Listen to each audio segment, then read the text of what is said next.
Okay, welcome to whatever this is. Me and Lynn Tran Lynn talking about stuff.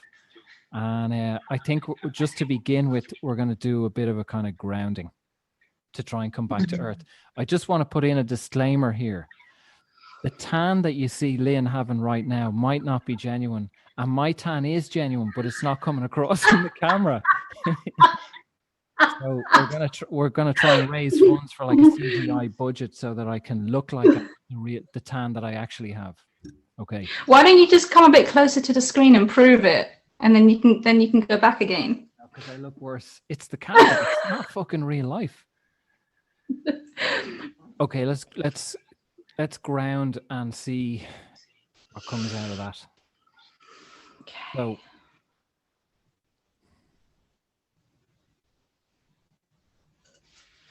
all we're doing really is just to close the eyes, to step away from the stimulus and bring the attention into the body.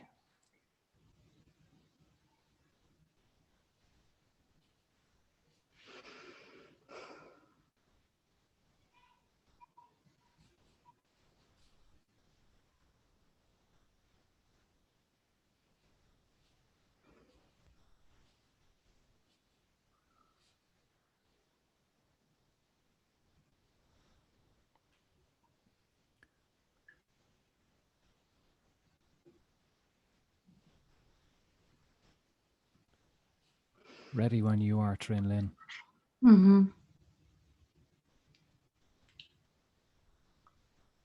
Ready. So we're still in the early stages. And I think today we're just going to talk about what shadow work is. My idea of the shadow is anything that triggers or activates the ego. Anything. Anything at all. My interpretation is that spirit is at ease. Spirit is not bothered by me being on camera or whatever it may be, the little things that fucking irritate me. My spirit is not going to be challenged by those things. It's my ego. And I feel that our intellect and our mind kind of wallpapers over those things to justify them. And in doing that, we're kind of insulating the shadow. We're creating a shadow. We're saying, oh, like this person doesn't like me, but he's an asshole anyway because he said this and because he lives like that and he does that. So we're then justifying this little mad voice, and that I think only escalates. It spills into other areas of life. I feel like we also spend a lot of our lives not even realizing what we're doing, you know, when we're like pushing away the shadow. Like I was just thinking, like a couple of days ago when I was writing a post on Instagram, I was thinking about the amount of years that I spent abandoning and just like lying to myself and not having like any idea what I was doing. Yeah. The shadow, I think often people don't recognize is like one thing I like about you, Tran Lynn, is that over the last year, you know, at times I've confronted you over certain things, or confront's probably the wrong word, but you know, when we've done some work and you've always taken it on board and let it digest and then work through it. Whereas some people, if you go to them and you point out their shadow or their flaws or whatever, they'll react and, you know, the walls will come down. They'll go, he's a fucking asshole, and they're gone because they're more invested in that fake identity or trying to know, thinking they know who they are, rather than the possibility that, oh, there might be something in this. Maybe I'm not really who I am.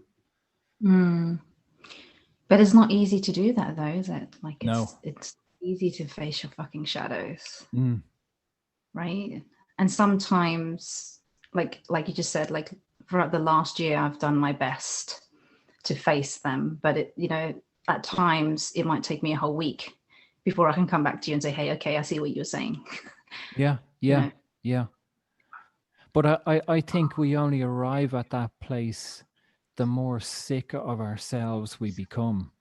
It's like we've outgrown who we think we are, or we're at the boundary line. It's like the end of the Truman Show. He's at the end of the line. It's like, well, do I stay in this little bubble of who I think I am, or maybe can I go into that new space? And in that new space, I don't know who I am. Maybe I'm an Which is asshole. scary. Maybe I don't like myself. Well, what we touched on as well recently, like shadow work seems to be becoming popular. And there's more and more people who, like people I think online are looking for content. They're looking for reasons to kind of say, yeah, I do shadow work as well, or I do, I don't know, manifestation, or I do whatever it is. So they put all these tools out into the world without maybe necessarily mastering any of them. They might have an awareness of some of them. Yeah.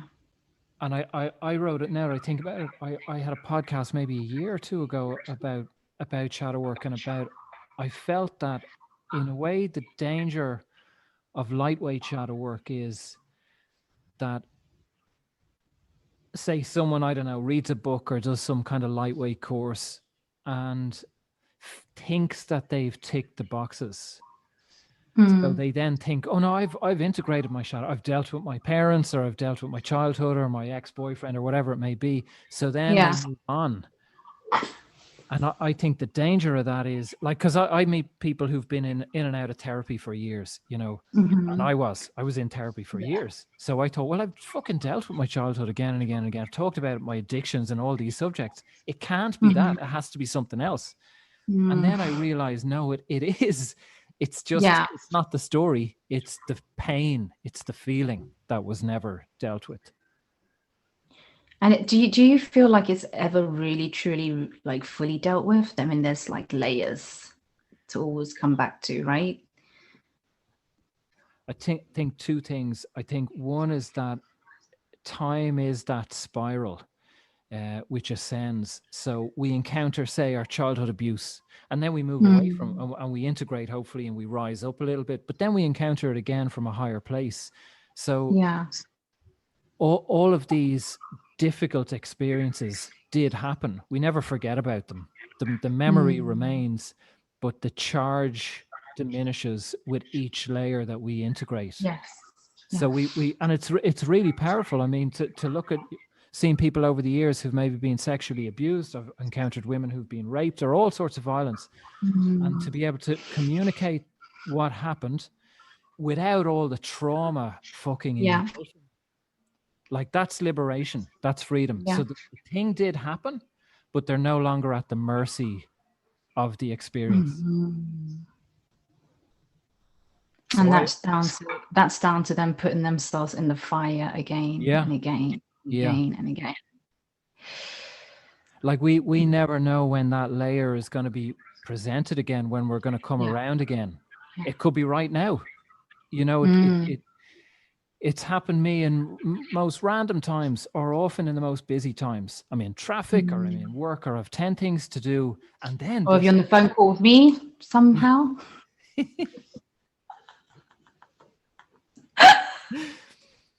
Well, I'd throw that in there. It comes at the most, but I think that's kind of the point of it. Like, that shadow work is not something, because I've had loads of people say to me, if I could just go on holiday for 2 weeks, and then I'll do my shadow work, and I'll have this nice place, it won't be calm, and the kids won't be screaming. That's not shadow work. No. Gets you when you haven't had a full night's sleep, when you haven't had your breakfast, and you're rattled, and then the fucking phone rings, or someone presents themselves to the last person that you want to see. That's shadow work. And to be able to learn to be centered enough in those moments, regardless of being on the beach or being in chaos. Sorry, go ahead. No, I was just going to say, like, you can feel the difference when you're, for example, if you're waking up in the morning and you're doing like a 15-minute meditation, compared to, fuck, someone's just triggered the fuck out of me and I need to just sit down for like a minute of full presence. You can feel the difference of like the shift that takes place, you know? Sometimes, like for me personally, I've had moments where I've had where I've been deeply triggered by somebody that I know.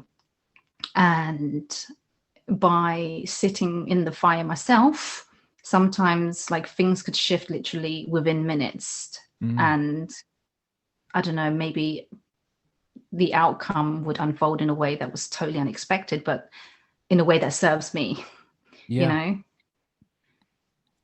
Yeah, like as our energy changes in the moment, we're opening ourselves up to other potentials. Whereas when we're in the chaos and in all the stress and the emotion, it's kind of only going to go one way. It's going to go more anger or more fear or more chaos. We've kind of closed the door on peace or on something unfolding.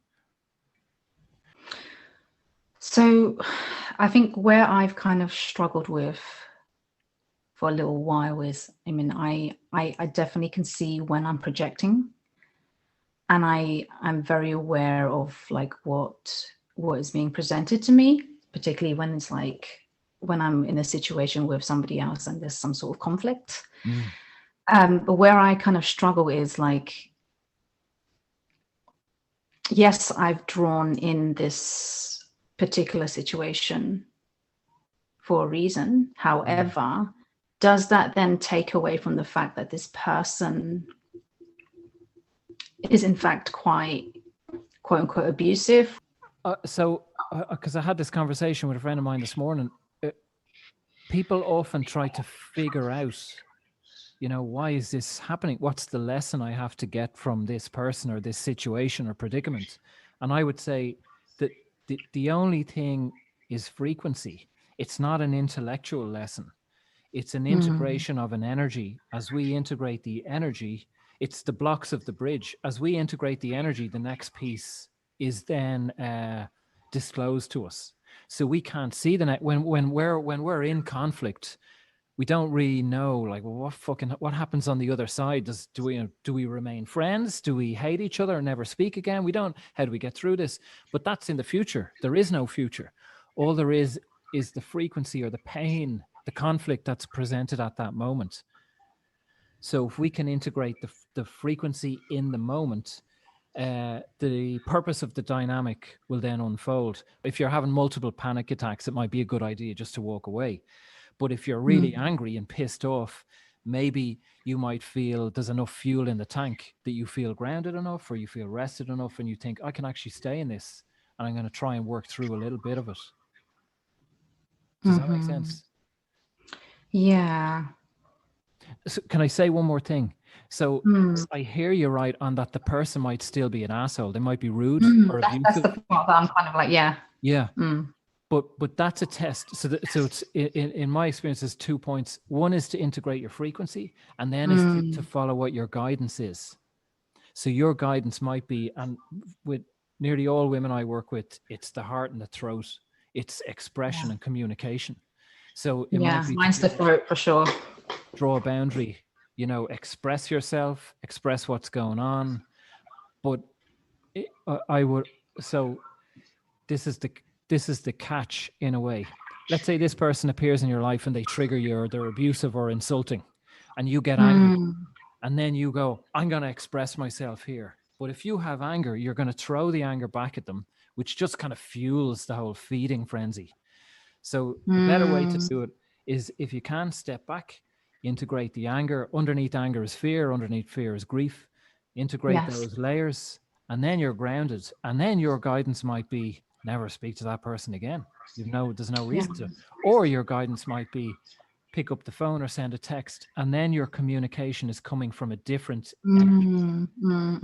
It's so interesting what you just said there, like underneath the anger there's grief, because there's been countless amount of times when I've had conflict with people in my life, loved ones even, and instead of picking up the phone or like reacting or like communicating with them instantly, once I've actually sat down in the fire and just be with myself, there's just like all this grief that just moves through me. Then just there's no anger left after that. It's just I just needed to let that sadness and the grief move through me. But do you get in those moments when that grief is being released, the appreciation for it, or the appreciation to be able to feel it and stay in it. Yeah. Yeah. Like at times, if I say to people, there's layers of grief that are going to be released, they think, oh my God, I don't want to feel all that grief. But for me now, and I think for you, it's like I spent years avoiding the grief, drinking on the grief, checking my phone, fucking being distracted. So now it's a gift to actually be able to fucking sit in it and feel it, and, you know, allow myself to feel whatever I feel. It's so healing, so nurturing. Yes. Yeah, for sure. And it's definitely something that like I know it's only been a year since we've connected, and how that you've shown me how to like do the shadow work and the meditation stuff. I just don't see myself ever like going a day without even doing like a minute or 2 minutes in the fire. Yeah. That's like my ultimate like self-love for me. Yeah. Well done. I don't think I'm at that stage. Like I have my at times people seem to think that I'm like always, oh, there's something to be integrated. No fucking way. Like, I mean, I get busy like anyone else. You get distracted. I have 5 things to do, and I get caught up in that shit. Not always. But then it's the gift of eventually I can slow down and kind of go, you know, feel it and settle, and then think, why the fuck didn't I do this 5 hours ago? Yes. But that's life. Yeah. I mean, that's the journey of gradually building that snowball and learning consistency, or a little bit more today, a little bit more tomorrow. So I'm not brutal with myself. If I have days that I go off the wall, I mean, you talked about projection and being able to see that conflict with people. I can't always see that. I mean, the strength of emotion within me mixed with the fucking madness of my mind at times, this will come up with these fantastical stories of like why this person is difficult. I mean, the reality is the difficult person is just a reflection of me. Yeah. I don't always see that, because I'll believe the fucking madness at times, you know. I mean, I don't sit down and meditate every morning, every night, but there's definitely always a moment, at least one moment every day where I can just like fully be there, even if it's just for 30 seconds, you know. What do you mean you don't meditate every morning and every evening? I don't meditate every morning, every evening. I don't teach this shit. I teach meditation. I dance, Gavin. I dance. I do dance meditation, movement meditation. Yeah.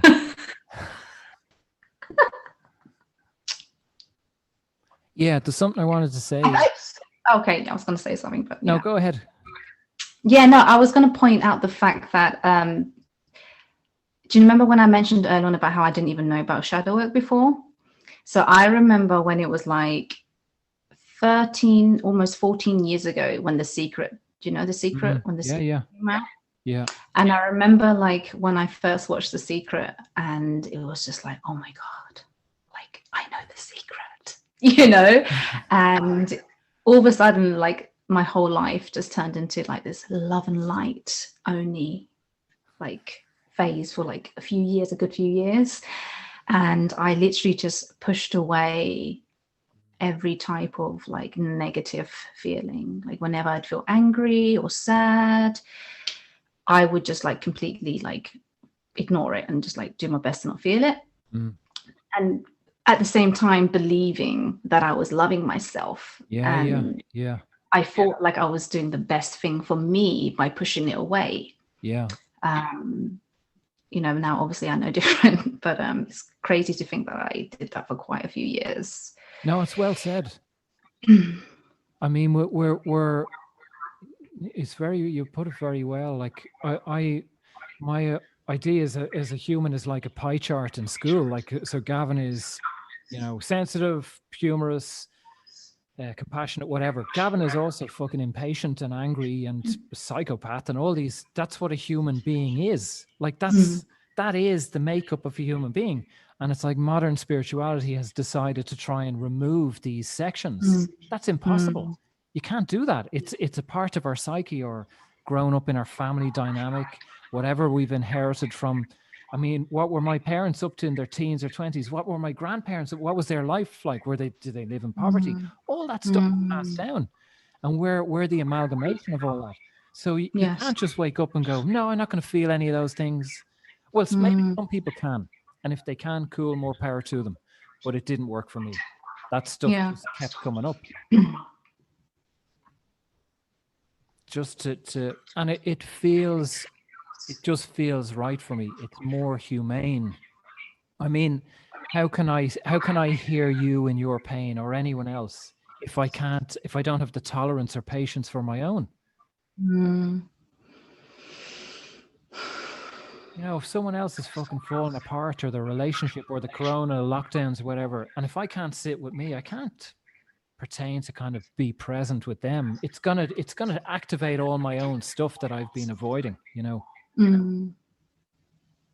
Gosh, it just reminded me of like the first time that we actually were completely present with one another on the phone. And I was just like, oh my God, what is this? It's just like, what is this good feeling? Why am I feeling like this? Like, that's just me, Lynn. Okay, Gavin. The Gavin effect. Not really. Yeah. But sorry. Yeah, and yeah, no, it was like this. I don't know how to explain it. I was watching a film last night, for example, and there was a scene. Oh, A City of Angels. Have you seen City of Angels? City of Angels. Have you seen that film? No. With Nicolas Cage. No. Anyway, so there's old ones, 10, 20 years old. It's a really old film. Yeah. And there was this one scene where the angel. The angel was like giving her presents and blah, blah, blah, blah, blah. And then she came home to her partner and he was like, we're going to go hiking for the weekend. And he's talking to her, but he's like doing the dishes and he's like moving about in the kitchen. And she was just like, I'm not going on the weekend. Can you just be with me right now? Can you just be with me? And he was like, can you just talk with me? And he was like, we can talk when we go hiking. She's like, no. Now, can you just stand here for 5 minutes and just be with me? And his thing that he said was, and do what? What am I going to do? And that scene was just like, wow. Like she had a taste of what it felt like, and then she just wanted more. And I guess that was the same feeling that I got when I first started connecting with you or reconnecting with you. And yeah, so I completely resonate with what you said about like needing to have that for yourself in order to be with somebody else and feel it with them. Yeah. I think as well, we don't realize that that presence with a person or with a thing or an experience can deepen. Like people will say, yeah, I am present with you, but they don't realize that presence could be deeper. It could be more present. It could be more aware. It could be more still, more quiet. So they kind of tick the box and think, well, I've done it and it wasn't enough, so I'm going to move on. So we need to kind of be like my work in this. I'll talk about this another time, but in this apartment is to try to fucking rebuild like gratitude and presence for just being here, rather than just looking around and go, oh, this is lovely. I really like this place. I want to fucking connect to all of it because it's going to pass. And I want that moment with me and you or with anyone. It's kind of like, well, I might not have I've had internet issues for the last week or two, so I might not have internet again, or I could be dead tomorrow, or you could be dead tomorrow, or whoever. It's like I want that moment to fucking really savor it. That's why I came here. It was to be present with these people and experiences and really fucking feel it, not kind of just gloss over it. Yeah. I guess that just goes back to like, obviously we're talking about shadow work and just the importance of like doing the fucking work, right? And just being so present with yourself and just feeling it all. Yeah. Loving yourself deeply, because it ripples everywhere and you use it with everything and everyone in your life. Yeah. Tran, Lynn, I think we're going to run out of time. Oh, really? Gosh, that went so quick. We could obviously return to this subject or there's so much more to... There's so much more to talk about. Yeah. So, yeah. Is that it? Are we done? Yep. We're done. Thank you for being here with us. Thank you for listening. Yeah, thanks everybody. And thanks, Lynn, for taking the time. And this is good for me to be seen and for us to communicate on camera. It's a challenge for me. So it's something new. Yeah. Thank Challenge you. for me too. So thank you. Okay. See you on the next one. Bye. Bye.